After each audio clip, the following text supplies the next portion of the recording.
Tuesday, March 26th was a big day for me this year. Not only was it 2 days after my birthday, but BioShock Infinite was released, which is probably my absolute new favorite game of all time now, and SoloMid.net made this post to their Facebook. Koreans sure have a weird way of building Kennen, with a link to this build. Now, I don't know if you guys know this about me, but I am a huge Kennen player.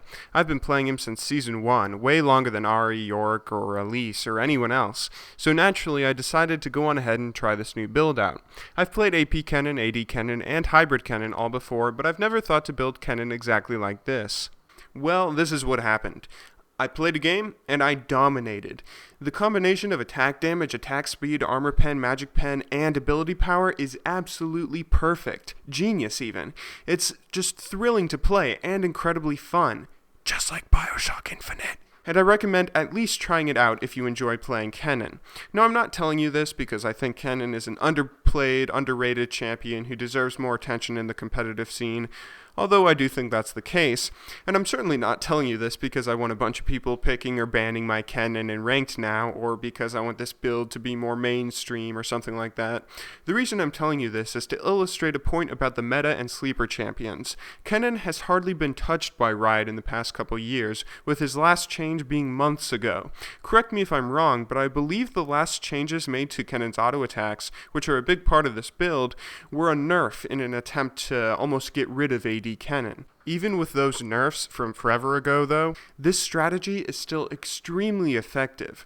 Now, apart from the Twin Shadows, which of course could be substituted for something else, you could easily do this exact same build in Seasons 1 and 2 and still have it be very effective, if not even more so. Kennen's always been a dominant force in lane. He's always been able to provide tons of CC to a team, and if built correctly, he can give your team tons of damage. Of course, depending on when you try something like this, it may be more or less successful. You may have trouble if you tried this during the time when everyone was stacking Warmogs or something, but the simple fact remains, Kennen has had very few changes over the years and is a really strong, underrated champion with many different playstyles.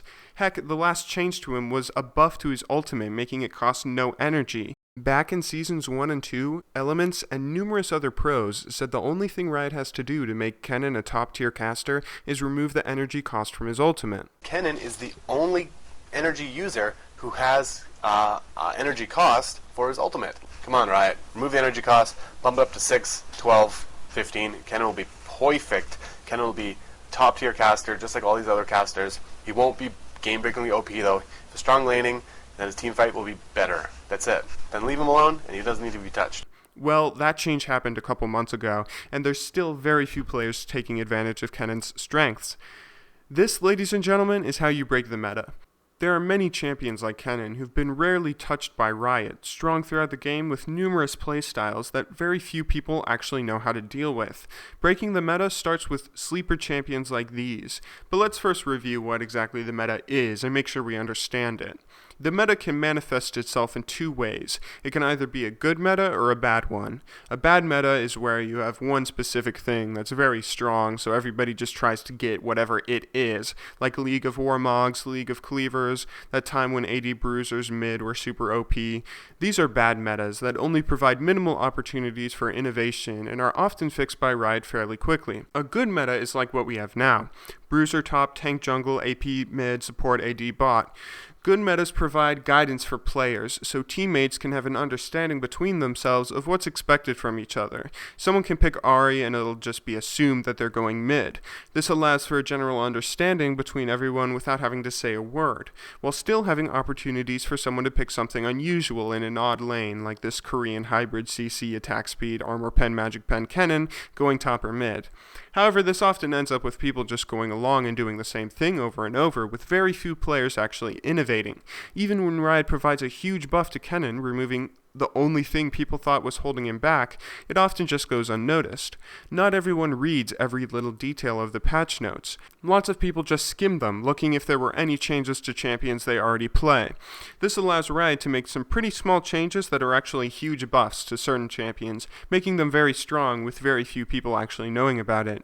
This is one of the reasons I often tell people not to play what they think will carry them, but play what they think is fun or play what they think they're already good at.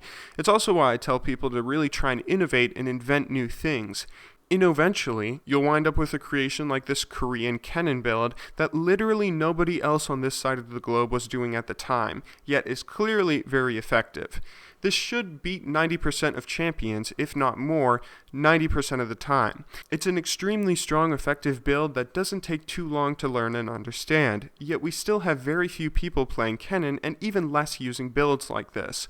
Now, I won't lie to you, people will yell at you for doing something like this sometimes, especially if you mess up, which is partly why few people try new builds like this out, but if you just take it in stride, ignore them, and keep on practicing, you'll gain a distinct advantage over your opponents. Not only will you find strategies that can counter or are just flat out better than the typical laning tactics for your specific lane, but you'll also have the advantage of your opponents not knowing how to counter this or how to deal with it.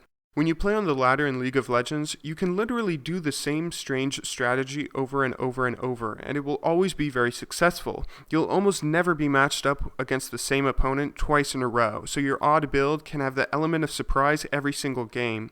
All you have to do is not be bound by traditional thinking. Maybe your build isn't the best. Maybe that champion isn't that bad after all. Or maybe that underplayed champion actually really is fun and actually does have a role in most team comps. You never have any way of knowing if you don't try.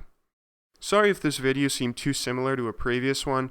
I know I talked a bit about the meta before, and I think I talked a bit about innovating your own build, but I really did sort of want to illustrate another little point here using this example that came up recently. But anyway, I hope I helped you, and as always, thanks for watching. Good luck in solo queue, and have a wonderful day.